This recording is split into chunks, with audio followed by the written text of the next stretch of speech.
Contrary to what you might have heard, cryptocurrencies, most of crypto isn't a set it and forget it proposition. It's something that you have to constantly monitor, review, keep an eye on, read about, research, and make sure that you're on the right page, you're safe, everything is secure. With the exception of maybe Bitcoin, Ethereum, BNB for now, Solana, XRP, and maybe like most coins that are L1 or some L2s in the top 10, right? Those are the ones that are probably set it and forget it type propositions. Bitcoin is definitely a set it and forget it proposition. Ethereum to an extent, probably. XRP, as far as we're concerned. The reason why it might not be a set it and forget it proposition, of course, is because of the active attacks and manipulation by the powers that be, aka the United States government and the big banks. But that's not really the topic of today's video. Just to try and alert people who might not be well versed in the way crypto works, and people who are new maybe to this platform, or even OGs that have become a little bit relaxed and comfortable. It's interesting to know that even in the top 10, you can have absolute disasters take place. So not even the top 10 coins are safe from this phenomenon. All right, so what are some of the reasons why they're not set it and forget it? Like I said, Bitcoin, you could probably buy, put in a cold wallet and just forget about it. Come back a whole bunch of years later and you're a millionaire of some kind, right? So you could probably do that with Ethereum, just because Ethereum is so big now, so decentralized, that it'd be hard for them to change anything in any significant way. Even if you had Ethereum when it was proof of work and now it's proof of stake, there was absolutely nothing that you had to do. Your Ethereum is still your Ethereum.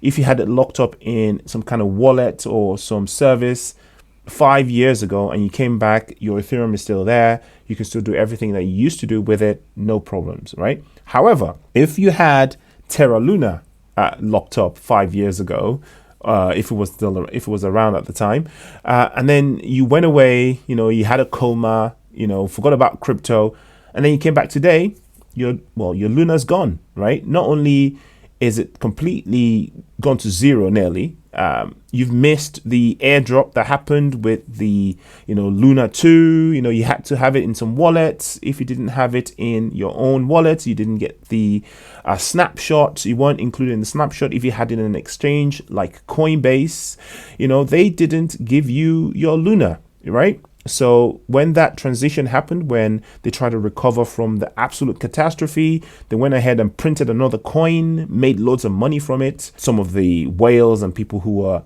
quick to buy and sell and dump, and people who provided exit liquidity when the price pumped. And of course, Do Kwon made billions from this, right? If you just bought it and set it and forgot it, then you would be in serious trouble. Likewise, if you had Gala, for instance, you locked your Gala games, you staked it in some sort of DeFi protocol, you went away, came back. Now, at least if you're in a DeFi wallet that was one of the ones that they recognized, you may probably have gotten an airdrop. So you would have had your Gala transfer over to version 2 from version 1. But again, if you were holding on a centralized exchange like Coinbase and you were away, you would have missed the notification telling people to put their Gala on a certain cold wallet or a wallet that is understandable by the process, be included in the snapshot so they can receive the airdrop, right? If you, again, were in a coma or you went on holiday or whatever, or just weren't paying attention, you would have missed it. And then all of your money, like all of it, would be gone, because Coinbase, again, big culprit, not doing the airdrop. At least with the Terra Luna, they didn't completely destroy your token. They just unlisted it or delisted it. So you could still move it to self-custody wallet like a Coinbase wallet or Trust wallet and sell it off for peanuts, even though you've lost 99% of the value. At least the tokens are still there. Or you could hodl it like I am until sometime in the future, this imaginary future when, some suckers might decide to buy and the price might pump. Who knows? Or they might decide to burn 90% of it to return the value back to maybe 10% of what it used to be. Who knows? It's just not worth selling at the moment. So my Luna is still sitting on my cold wallet, just gathering dust until the day that it becomes dust itself, right? So not a set it and forget it proposition. Another thing, of course, which is related to this is you might miss out of airdrops. So again, if you have a crypto and you've been using a platform, maybe a particular wallet, you've been playing a particular game, and then you just set it and forget it, then there are times when some actions are required, and based on those actions, you might get big airdrops. And if you're not paying attention, then you might miss those airdrops, right? Research, constant watching the news in terms of crypto news, subscribing to different notification platforms that tell you about these airdrops. I'm subscribed to a whole bunch of RSS feed type websites that alert me for airdrops. Most of them are absolute garbage and I don't participate, but now and again I see something interesting. And of course there's rug pulls, right? So the risks are there for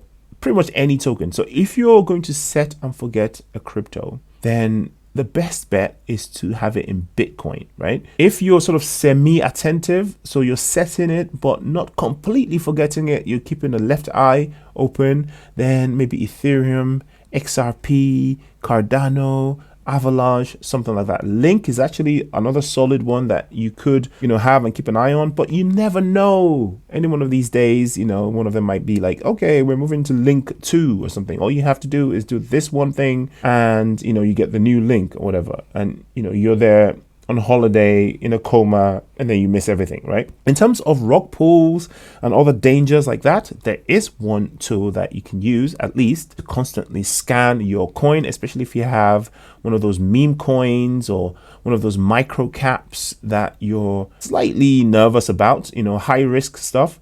First of all, this tool is called DeFi Scanner, right? It gives you a whole bunch of information about the token, right? So for instance, you can see here Pepe, it gives it a score of 85%. And if you hover over that, it tells you why, what the risks are, medium risk, low risk, yada, yada, yada. So this is a low risk, but risky nonetheless. And it gives you quick information like the liquidity, the circulation, the governance, smart contracts, blah, blah, blah. You can see Gorilla has a little X here. And it tells you what those are: transfer fee, transfer limit, blacklisting, all of that stuff, right? And as you scroll down, they get worse and worse, right? Look at this. Chainlink, like I said, is 100%. Okay, you can see that is a very, very, very solid token. Obviously, Bitcoin is 100%. Ethereum is probably 100%. Tether is 90%. Again, we've had a bit of FUD in the news about Tether. So, I can understand that they don't score 100% at the moment. They probably had 100% before that.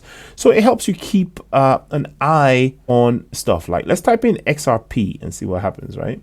XRP. Now, if you look, it's come up with, different types of XRP. So to say contracts of XRP, not actual XRP itself. Look, this is a wrapped XRP, which is a way of staking it. Now you can see immediately tells you high risk, high risk, high risk, high risk, high risk, high risk. Don't do it. Don't wrap your XRP and go stake it on some weird platform. If you're going to do it directly on the XRP ledger or side chains that are plugging directly into the XRP ledger, not some weird token that were built by some weirdos somewhere. They're undoxed. Nobody knows where they are. Some shady contracts, like this contract, for instance, is on Polygon, right? So XRP on Polygon. I mean, okay, why might that give you some opportunity to participate in some, the Polygon ecosystem? Your XRP is at risk because anytime anything can happen, right? This website gives you a reason why. It analyzes the token. Look, DeFi score breakdown, contract, hodler, liquidity, social, and it just tells you the information that you need to know. So again, not financial advice, do your own research, but said research can be done with a wonderful tool like this. So I highly recommend this tool, DeFi Scanner. I'll leave a link in the description. This is not any they're not sponsoring me or anything. It's just a tool that I use to do some research when I can. It's completely free to use, as you can see. And here you can see it gives you a whole bunch of legit places to buy and sell tokens, etc. I'll see you in the next video. Take care of yourself. Peace.